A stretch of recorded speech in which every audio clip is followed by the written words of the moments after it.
Et je n'aime pas forcément les câlins. Je ne suis pas une personne qui aime le contact physique, mais je ne vais pas repousser mon mari quand il essaie de m'aimer. Mais le fait est qu'il m'aimait plutôt que de m'attaquer au moment où je n'aurais clairement pas pu supporter d'être attaquée, je serais probablement partie. Et donc voilà, les gars. Comme si vous pensiez à quelque chose, et cela va dans les deux sens. Je ne parle qu'aux hommes parce que je suis un homme, mais c'est aussi simple que cela. J'ai déjà travaillé pendant 2 heures au moment où elle a besoin d'aide le matin pour sortir. Refroidir. Il vous suffit de déplacer votre calendrier. Des gens qui divorcent. Déchirant leur famille. Rouler en roue libre par le mariage. Ou se frayer un chemin à travers elle. Je m'appelle Cass, et je m'appelle Catherine. Nous sommes revenus des profondeurs de l'enfer pour sauver notre mariage abusif et toxique. Nous sommes morts au mariage. Retournons les statistiques de divorce avec le nouveau mariage. D'accord, pendant que nous tournions le dernier épisode, nous avons parlé gentiment des attentes en matière de sexe et de la façon dont cela peut continuer, chérie. Et pendant que nous tournions, quelqu'un nous a demandé s'il n'y avait pas d'attente. Et nous avons en quelque sorte fait allusion à ce sujet, et quelqu'un a eu une question il y a quelque temps, comme il devrait y avoir des attentes, que nous parlions de sexe, bien sûr, j'appelle cela le dernier, mais les rôles. Ils parlaient de leur partenaire assis là à ne rien faire, et vous étiez comme, je veux parler de ça, alors allons-y, où en êtes-vous? Oui, eh bien, je veux que vous parliez d'abord de la façon dont vous enseignez aux hommes à ne pas avoir d'attente, parce que cette question est venue d'un homme qui a dit « Ne sommes-nous vraiment pas censés avoir d'attente? Alors ma femme peut s'asseoir et ne rien faire parce qu'on n'attend rien d'elle. » Alors parlez un peu des raisons pour lesquelles vous enseignez aux hommes à ne pas avoir d'attente, puis je me lancerai. Donc, la première chose, c'est que, vous savez, j'y crois vraiment fermement. Et si vous ne regardez pas autour de vous, regardez certaines des personnes qui ont le plus réussi dans votre vie. Mais lorsque vous n'avez pas d'attente, vous donnez simplement dans une perspective de don. Et cela pourrait commencer par des choses comme la gratitude. Pensez à tout ce qui vous revient dans votre vie sans que vous essayiez. Et je sais que cela semble drôle, bizarre, parce que nous nous attendons, disons, à ce que quelque chose revienne en ne nous attendant pas. Et il y a des exemples de cela partout dans la vie, les gars. Nous pourrions parler de la dîme. Nous pourrions parler de faire un programme comme le nôtre. Nous pourrions parler de tout ce que vous voulez vraiment. Croyez vraiment fermement que, vous savez, si vous repoussez tout l'amour et tout ce que vous avez à offrir sans rien attendre en retour, vous l'obtiendrez naturellement. Mais ne vous y attendez pas. De plus, vous évitez, oui, et vous évitez la déception de cette façon. C'est vrai, oui. C'est un tout autre aspect, se détacher du résultat et des choses peuvent en quelque sorte s'écouler là-dedans. Nous pouvons faire quelque chose comme ça un jour. Mais la raison pour laquelle j'enseigne aux hommes, c'est simple, c'est la façon dont je crois que les hommes et les femmes sont montrés comme étant des hommes et des femmes dans le mariage. En général, vous n'avez pas eu vos besoins satisfaits dans la vie, n'est-ce pas? Peu importe si vous avez les meilleurs parents dans la vie. Et donc, je vais aller voir des gars sympas. Donc, je vais parler pour les hommes tout de suite, pourquoi j'enseigne aux hommes et vous pouvez peut-être élaborer pour les femmes, mais vous savez, les gentils gars, même si vous avez les meilleurs parents au monde, ils ne répondent pas à vos besoins. Ils ne le peuvent pas. C'est impossible. Les enfants sont égocentriques. Il y a d'autres choses à faire. Maintenant, ajoutez à cela les mauvaises pratiques parentales, l'alcoolisme, la maltraitance, toutes ces sortes de choses. Et il est certain que vos besoins ne sont pas pris en compte. Vos besoins ne sont pas satisfaits. En fait, ils sont minimisés, déchirés, arrachés à vous. Au moment où vous entrez dans une relation, vous savez, nous tombons amoureux. Nous sommes super excités. Tu es si beau. Tu es si beau. Je t'aime. Oh non, je suis disponible. Je vais annuler mes plans. J'ai hâte de vous voir ici. J'ai ça pour vous. Laissez-moi m'occuper de votre nettoyage à sec. Laisse-moi laver ta voiture, comme si tout était gratifiant. Et puis c'est impossible à maintenir. C'est ce qu'on appelle la vie, en commençant par tout, de la carrière aux enfants, en passant par tout ce qui s'agit. Et donc les hommes avec qui je travaille, ils doivent comprendre que ce n'est pas parce que vous fournissez que vous méritez du sexe, ne vous attendez pas à cela, vous êtes censé être un adulte, juste parce que vous donnez et donnez et donnez, cela ne signifie pas que vous méritez quoi que ce soit. Cela signifie simplement, bien sûr, que dans une relation de réciprocité, vous le ferez. Mais la plupart du temps, ce n'est pas réciproque parce que cet amour et cette validation du début, tout ce dont depuis le début, sont remplacés par « j'ai besoin de ceci, j'ai besoin de cela ». Défendre, défendre, défendre. Nous devons donc abandonner nos attentes, du moins pour l'instant. Et cela ne couvre pas la question du monsieur, mais nous pourrons y revenir au fur et à mesure que nous avancerons. D'accord, et c'est génial, ce que vous venez de décrire.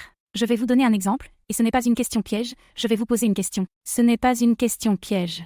Donc, après le tournage d'aujourd'hui, si je ne monte pas dans la voiture et que je ne vais pas là où je dois aller, que se passe-t-il? Nos enfants ne seront pas pris en charge. Droite. Alors, y a-t-il une attente? Oui, alors qu'est-ce qu'on attend? Tu vas aller chercher les enfants pour les filles à l'école, n'est-ce pas? Suis-je le seul à avoir l'attente? Non, vous avez aussi des attentes et les enfants aussi. Et leurs enseignants. C'est donc une attente saine, littéralement, si je ne fais pas ce que je fais normalement, ce dont nous avons parlé et c'est la clé, nous en avons parlé. Nos enfants vont rester coincés à l'école. Qui sait? Peut-être qu'on appellera les services de protection de l'enfant. Je ne sais même pas ce qui se passe si vous laissez vos enfants à l'école et que personne ne vient les chercher. Nous ne le saurons jamais. Non, nous ne le saurons jamais. Ils se demanderaient, Pourquoi n'avez-vous pas pris nos enfants? Cela ne se transformerait probablement pas en bagarre. Nous aurions une conversation et ce serait juste. Quoi qu'il en soit, pour certains d'entre vous, cela se transformerait probablement. Nous sommes dans une situation différente. Mais ce sont des attentes saines. Et la raison pour laquelle cette attente est là, c'est parce que nous avons parlé, avant même d'aller à cette école, j'aimerais les conduire à l'école. J'aimerais aller les chercher à l'école. Je n'ai pas présenté à l'enseignante le fait que nous avons une garderie à la maison. Et j'ai dit, avez-vous besoin de son permis de conduire? Et je ne pense pas qu'elle va les ramasser. Mais que se passe-t-il si j'ai besoin qu'elle vienne les chercher? Et elle m'a dit que tu n'avais qu'à m'envoyer un email et lui envoyer un permis de conduire. Et donc mais tout cela est une question d'attente parce que nous définissons l'attente. Donc, avec le monsieur qui vous a dit ou qui nous a dit dans le message là-bas, vous savez, est-ce qu'il n'y a vraiment pas d'attente de cette façon? Ma femme peut simplement s'asseoir parce qu'il n'y a rien d'attendu d'elle? Eh bien, non, ce n'est pas ça. Vous pouvez avoir des attentes l'un envers l'autre, il y a des attentes tout le temps, mais vous ne pouvez pas avoir d'attentes non exprimées parce que celles-ci ne sont pas justes à moins que vous ne sachiez simplement que vous vous glissez dans certains rôles, mais alors il peut y avoir des attentes non satisfaites. J'aimerais en parler un peu. C'est ce dont je parle dans mon émission. Nous ne parlons pas beaucoup d'attentes, mais nous parlons de nous assurer que les choses sont décrites et nous en avons parlé dans l'un de nos derniers podcasts. Nous avons parlé un peu des rôles, et nous ne nous soucions pas de vos rôles, mais ils ne peuvent pas être assumés parce que c'est à ce moment-là qu'il pourrait y avoir des attentes non satisfaites. J'ai donc des clients dans mon programme, beaucoup de clients dans mon programme. Je ne travaille qu'avec des femmes. Souvent, on s'attend à ce que ce soit parce que l'homme travaille, et cela ne signifie pas que tous mes clients ne travaillent pas. Certains d'entre eux le sont, mais beaucoup d'entre eux sont des mères et des femmes au foyer, vous savez, parce que le mari travaille, c'est le travail de la femme de s'assurer que toute la nourriture est faite, que la maison est propre, toutes ces sortes de choses. Et la femme a du ressentiment parce que, et le mari a du ressentiment si cela n'est pas fait, la femme a du ressentiment parce qu'elle fait tout. Mais pourquoi? Parce qu'ils n'ont pas eu de conversation. Donc, afin d'atténuer les attentes non satisfaites, vous devez mettre les choses en place. C'est donc une autre facette des attentes. Oui, mais je veux intervenir un peu ici, parce que cela va chevaucher la raison pour laquelle je n'enseigne pas aux hommes qu'il n'y a pas d'attente et que je m'assure que nous ne vous perdons pas ici. J'ai eu une conversation. On en parle tout le temps. Je suis toujours contrarié parce qu'il a dit qu'il allait sortir les poubelles. Et, vous savez, ça allait être son travail et écouter. Au commencement, tu as fait un plan. Je me souviens de l'époque où vous ne pouviez pas attendre d'être maman, vous ne pouviez pas attendre de vivre cette vie. Tu as toujours voulu être maman. D'accord. Et je me souviens quand elle était enceinte et que je travaillais de 5h du matin à 8h du soir ou quelque chose comme ça à la salle de sport et que je me disais, eh bien, où est la putain de nourriture, vous voyez ce que je veux dire? Et c'est là que le bâtiment blesse. Repos au lit, repos au lit. C'est là le problème, les circonstances s'en mêlent. Maintenant, peut-être que cela semble plus extrême que ce que vous avez vécu, mais l'essentiel est qu'il n'y a pas eu de conversation en cours de route, il y a eu des disputes à cause de cette validation dont nous avons parlé, que le besoin de se faire plaisir était là, que vos besoins étaient satisfaits, et vous l'avez été. Les satisfaire. Il a été remplacé par des choses comme ça. Donc, vous finissez par commencer à donner pour recevoir. Eh bien, je paie les factures, où est la nourriture, n'est-ce pas? Que vous soyez alité ou non est, je pense, probablement extrême, mais comme vous le savez tous. Mais notre situation est extrême, c'est pourquoi nous le partageons. Ouais, j'étais un connard. Mais vous n'avez pas besoin d'être extrême comme nous pour comprendre. C'est un problème qui se pose partout. Cela commence à aller jour après jour, semaine après semaine, mois après mois. Et très vite, cela fait des années. Et vous ne comprenez pas pourquoi il reste assis là à ne rien faire. Tenez, laissez-moi retourner cela pour vous maintenant. Donc, les hommes qui viennent à mon programme, c'est elle la mère. C'est la femme de chambre. C'est un autre enfant. Quelle que soit la façon dont vous voulez voir les choses, en raison de la façon dont ces attentes ont été formulées, ce qui, soit dit en passant, vous revenez à certains des épisodes, dont nous parlons, où les esprits peuvent changer. Vous vouliez recommencer à travailler, n'est-ce pas? C'est une question de mariage et d'affaires. Je pense que vous pouvez le regarder ou l'écouter, mais le fait est que les choses ont changé, d'accord? Et quand vous vous présentez et que vous ne l'abordez pas de cette façon, vous commencez à vous enfoncer dans le « ce n'est pas juste ». C'est pas juste. Je veux me défendre. Et donc, au moment où vous êtes avec votre femme maintenant, disons que vous êtes dans un programme comme l'esprit et que vous vous présentez, vous laissez littéralement tomber les attentes, que se passe-t-il? Parfois, elle est juste comme « Oh mon Dieu, alléluia, fais une pause, prends un bain ». C'est incroyable. C'est ton tour d'en être un autre et en colère, c'est ton tour. Et elle devient en quelque sorte le prochain enfant. Droite? Et je ne veux pas que mes gars aient une conversation. Je veux qu'ils l'amènent à s'associer à ce moment-là. Qu'en pensez-vous? Je pense que les conseils que vous donnez sont vraiment bons pour mener à un partenariat. Et je pense que c'est probablement courant. Si dans cette situation... Oh, merci. Ma montre vient de me vendre l'heure. Si les femmes, et c'est probablement courant, au moment où une femme arrive au point où, comme, c'est votre tour, allez-y, prenez-le. Et ils vont simplement au bain ou quoi que ce soit. Ils ont accumulé tellement d'amertume et de ressentiment qu'ils ne se soucient pas de ce qui se passe. Ils prennent complètement du recul. Et ce n'est donc pas la bonne façon de faire les choses. Et donc, à ce moment-là, si ces femmes agissent de cette façon, la seule façon d'en arriver là est d'avoir une conversation ou même une interaction réussie et de le faire avec douceur comme il le décrit.